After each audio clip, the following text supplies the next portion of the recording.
ये पूरा जो बोर्ड है ये पानी के नीचे है और आप बोर्ड में देख सकते हैं पूरे जड़ प्लांट्स के पानी में डायरेक्टली सबमर्ज्ड है।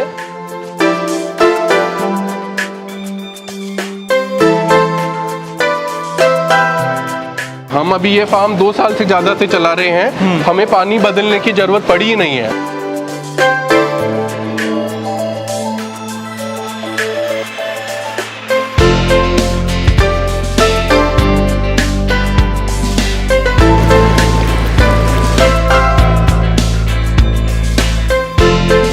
तो मैंने इजराइल में, यूएसए में, चाइना में, हांगकांग में, थाईलैंड में ऐसी फार्मिंग देखी है और वहाँ से इंस्पायर होके आके इंडिया में लगाने की प्लानिंग करके शुरू किया है ये।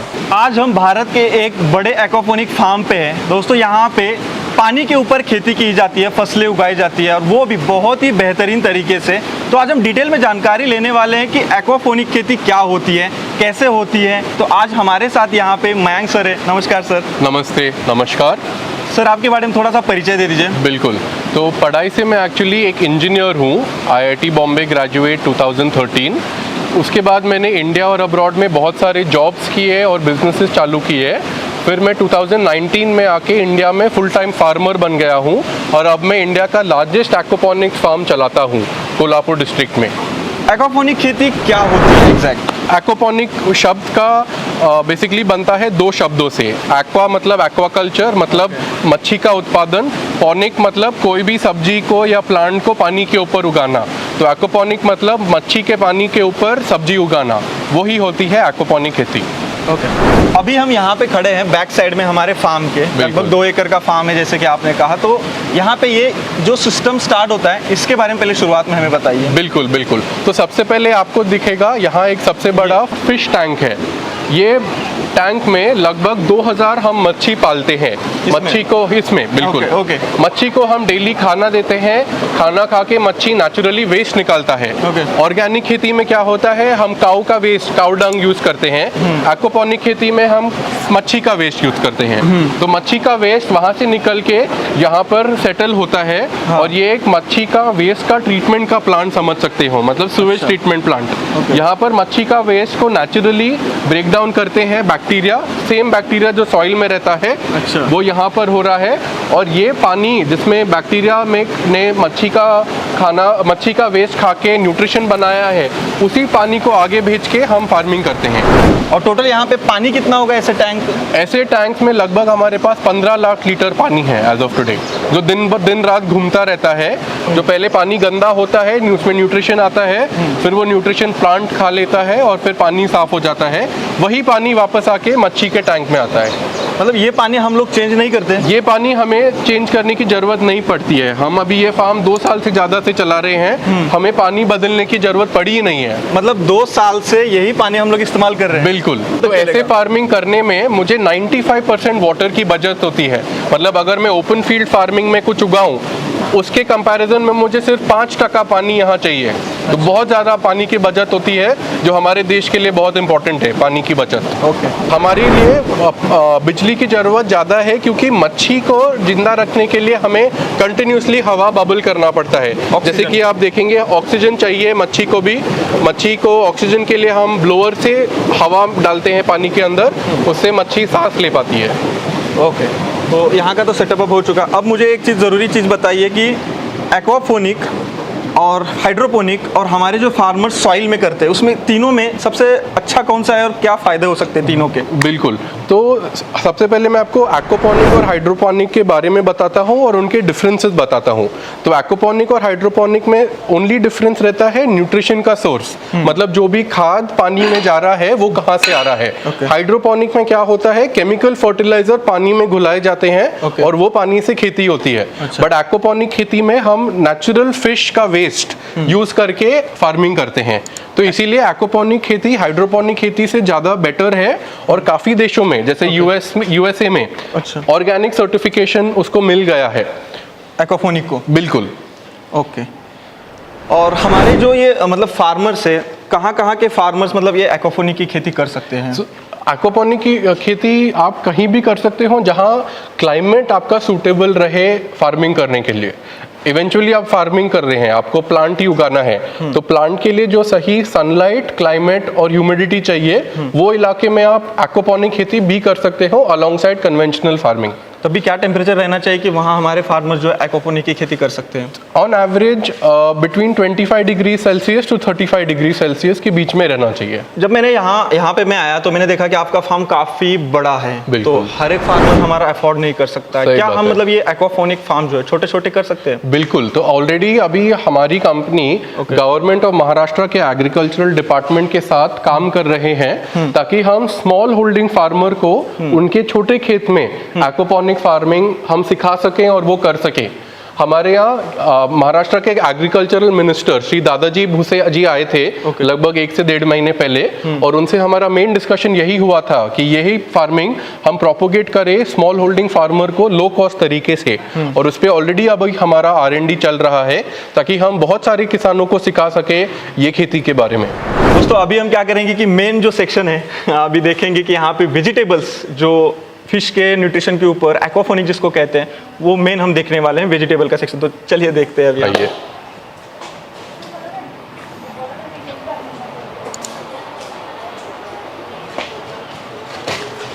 आइए। वाओ दोस्तों इसके ऊपर एक लाइक भी बनता है और इसको देख के चैनल को सब्सक्राइब भी जरूर करिएगा। तो मेन जो हमारा है यही चीज़ें। बिल्कुल, ये मेन पॉली हाउस है हमारा जिसपे पौधा पानी के ऊपर डायरेक्टली रह के न्यूट्रिशन ले रहा है पानी से और ग्रो कर रहा है। तो मुझे भी क्यूरियोसिटी लगी है कि मुझे ये जानना है कि यह मतलब सब्जी कैसे उग रही है, उसकी जड़ें क्यों नहीं सड़ रही है, न्यूट्रिशन और क्यों नहीं लग रहा है। तो हमें डिटेल प्रोसेस आप बताइए कि प्लांटेशन से लेके हार्वेस्टिंग आप कैसे करते हैं, A to Z बताइए थोड़ा। बिल्कुल सर। तो सबसे पहले हम एक बीज को लेके उसको स्टार्टिंग में सैपलिंग बनाते हैं। जैसे कोई भी नर्सरी में कोई किसान जाके सैपलिंग खरीदता है, वैसे ये नेट पॉट में हम बीज डालते हैं और इसमें से एक पर्टिकुलर साइज का सैपलिंग बन जाता है। वो साइज होने के बाद हम ये कप को लेके हमारे सिस्टम में ट्रांसप्लांट करते हैं। ये नर्सरी में हमारा बन के आया है और नर्सरी में एक पर्टिकुलर साइज बनने के बाद हम इसको यहाँ ट्रांसप्लांट कर रहे हैं। इसमें रख देते हैं? बिल्कुल। इसको डायरेक्टली इसमें रख देते हैं और यहाँ पर जो जड़ है पौधे के वो डायरेक्टली पानी में जाके उससे न्यूट्रिशन खींचती हैं और ग्रो करती रहती हैं। अगर मान ये फिर ये क्यों लगाया है फोम? ये फ्लोटिंग का एक बेस है। अगर हमें पौधा फ्लोट कराना है, अगर मैं डायरेक्टली पौधा इस पर डालूँ ये फ्लोट नहीं होएगा। बट ये एक फ्लोटिंग बोर्ड है, जैसे कि तैरने के लिए लोग सीखने के लिए एक बोर्ड यूज़ करते हैं तैरने के लिए, वही बोर्ड यही है। तो जब हम इसका प्लांटेशन करते हैं तो स्टार्ट में हमें क्या क्या ध्यान देना पड़ता है, जैसे कि इसमें फर्टिलाइजर हुआ, पेस्ट हुआ या और कोई चीज़? हाँ, तो हमें बस यहाँ पेस्ट का मैनेजमेंट करना है। तो हम यहाँ पर इंटीग्रेटेड पेस्ट मैनेजमेंट जो है कि IPM से काम करते हैं। इससे हमें केमिकल कोई पेस्टिसाइड डालने की ज़रूरत नहीं पड़ती, ना फंगिसाइड ना बैक्टीरियल साइड। इस कारण से हमारा पूरा प्रोड्यूस ऑर्गेनिक रहता है, ना कोई केमिकल फर्टिलाइजर है ना कोई केमिकल पेस्टिसाइड है इस पर। ये टोटल एरिया कितना है? ये टोटल एरिया पॉली हाउस के अंडर है 1.1 एकड़। 1.1 मतलब लगभग एक एकड़ के आसपास है।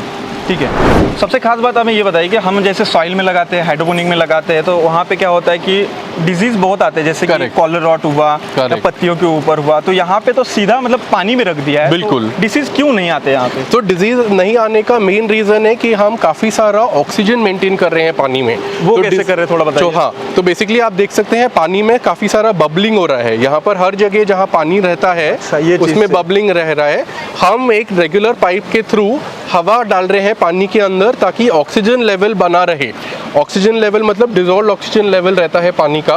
वो अगर हम एक पर्टिकुलर लेवल के ऊपर मेंटेन रखें तो डिजीज आने का और या फंगस आने का या बैक्टीरिया आने का चांस नहीं रहता है। तो अभी आपने यहाँ पे कौन कौन सी फसल प्लांटेशन की है? हाँ, अभी ये फार्म पर हमारे लगभग 6 फसल चालू हैं। अच्छा। हम करते हैं देसी पालक जो है स्पिनच, फिर करते हैं एग्जॉटिक वेजिटेबल जैसे केल। तो ये देखिए हमारा फ्लैट केल वेजिटेबल, ये एक्चुअली रशिया का पौधा है। अच्छा, ये और हाँ, केल केल बोलते हैं इसको। ओके।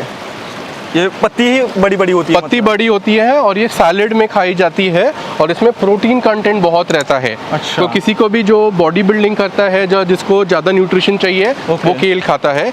यहाँ पर आप देखिए, ये है हमारा पालक की खेती। ये पालक है, रेगुलर देसी पालक। ओके, बहुत बढ़िया है। बहुत बढ़िया आता है और ये हमारा one of the best selling articles है। तो जब आप यहाँ पे प्लांटेशन करते हैं तो स्टेप बाय स्टेप करते हैं कि पूरे एक एकड़ में एक बार करते हैं? नहीं, स्टेप बाय स्टेप करते हैं। हमारा फार्म का डिज़ाइन हुआ है ताकि हम डेली प्लांटेशन करें और डेली हार्वेस्टिंग करें।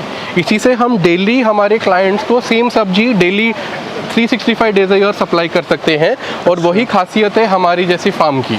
रेगुलर फार्म में क्या होता है, किसान पूरा फार्म को एक दिन में प्लांट करता है और जब हार्वेस्ट का टाइम आता है उसको पूरा फार्म एक दिन में हार्वेस्ट करना पड़ता है, तब वॉल्यूम बड़ा रहता है, उसको मार्केटिंग करने में प्रॉब्लम रहता है। हम यहाँ क्योंकि डेली कर सकते हैं, हम डेली सप्लाई करते हैं क्लाइंट्स को। अब इस साइड में हमने देखा था एक्वापोनिक के टैंक, बिल्कुल, और वो पानी यहाँ से आ रहा है। यही पानी में न्यूट्रिशन है और यही पानी में हमारी खेती हो रही है। अच्छा, और इसके अलावा कुछ तो ऐड करना होता होगा जो कि प्लांट के लिए ज़रूरी हो? तो हम वाटर को टेस्ट करते हैं और हमें पता चला है कि मैक्सिमम हमें सिर्फ आयरन ऐड करना होता है। तो वही आयरन के कारण हमारा पानी का कलर थोड़ा लाल रहता है। जैसे कि आपको पता है, हरी पत्ती की भाजी में आयरन कंटेंट सबसे ज़्यादा होता है। इंडिया में या कहीं पर भी किसी को अगर आयरन की डेफिशिएंसी है, डॉक्टर बोलता है पालक खाइए या हरी पत्ती खाइए, उसका कारण यही है कि इसमें आयरन बहुत है। तो आयरन को हमें बढ़ाने के लिए हम एडिशनल आयरन डालते हैं प्लांट में। तो साधारण हम लोग मान लीजिए हमारा देसी पालक है ना ये? यस सर, ये देसी पालक है हमारा। और बताइए क्या क्या आपने जैसे नाम बताया? कुछ रशियन, हमने देसी पालक उगाया है, हमने रशियन केल उगाया है। ये है कर्ली अमेरिकन केल, हमारे पीछे भी है, हम आपको वहाँ दिखाता हूँ। तो ये भी एक केल का पौधा है जिसमें न्यूट्रिशन और प्रोटीन बहुत ज़्यादा रहता है और ये सैलड लीफ के जैसे खाया जाता है। और फिर आगे हमारे लेटस हैं, वेरियस टाइप्स के लेटस हम उगाते हैं। तो ये सब 6-7 वैरायटी के क्रॉप्स हम साल भर उगाते हैं हमारे यहाँ। मतलब आपको आइडिया कहाँ से आया? सर, इसके पहले मैं आपको जो बता रहा था, मैं बाहर देशों में काफ़ी रहा हूँ पिछले 6-7 साल। वहाँ पर मैं बहुत ट्रैवल करता था और वहाँ पर मैं हमेशा फार्मिंग में लेटेस्ट हैपनिंग्स जो है वो सीखने की कोशिश करता था। तो मैंने इजराइल में, यूएसए में, चाइना में, हांगकांग में, थाईलैंड में ऐसी फार्मिंग देखी है और वहाँ से इंस्पायर होके आके इंडिया में लगाने की प्लानिंग करके शुरू किया है ये। लाइक तो बनता है इस बात पे एक। तो सर हमें एक ज़रूरी चीज़ बताइए कि आपने यहाँ पे 2 एकड़ में पूरा ये फार्म खड़ा किया है, यहाँ पे कितने लोग टोटल काम करते हैं? यहाँ पे लगभग हमारे 50 से ज़्यादा लोग काम करते हैं डेली और उनको डेली हम इनकम दे सकते हैं। मतलब अच्छा एक सेटअप आपने खड़ा किया है। बिल्कुल। टोटल सेटअप का यहाँ पे खर्चा कितना हुआ है? टोटल सेटअप का खर्चा यहाँ पर लगभग 10 करोड़ रुपीस है हमारा टोटल इन्वेस्टमेंट। इसमें सेटअप है और वर्किंग कैपिटल है, क्योंकि जब हम सब्जी मार्केट में बेचते हैं हमें क्रेडिट पे बेचना पड़ता है और हमें 1 से 1.5 महीने बाद पेमेंट मिलता है। मेरा एक बेसिक क्वेश्चन है कि 10 करोड़ रुपए हम जब खर्चा कर रहे हैं, हाँ, मैं भी फार्मर हूँ, मैं भी जब हमारे खेत में कोई सब्जी उगाता हूँ, इतना एक्सपेंसिव खर्चा होता है पेस्टिसाइड्स में, फर्टिलाइज़र में, तो उस हिसाब से मुझे रेट नहीं मिल पाता। तो आप इतना हार्वेस्टिंग डेली होता है, आपने जैसे कहा 200-300 किलो के आसपास, तो कैसे ये मैनेज हो पाता है? हम हमारे खेत से जो भी सब्जी निकलता है, हम सबसे पहले हर चीज़ हमारे ब्रांड में बेचते हैं। हम इंडिया में हमारा brand of organic vegetables, fruits and herbs बना रहे हैं जिसका नाम है ट्रूगैनिक।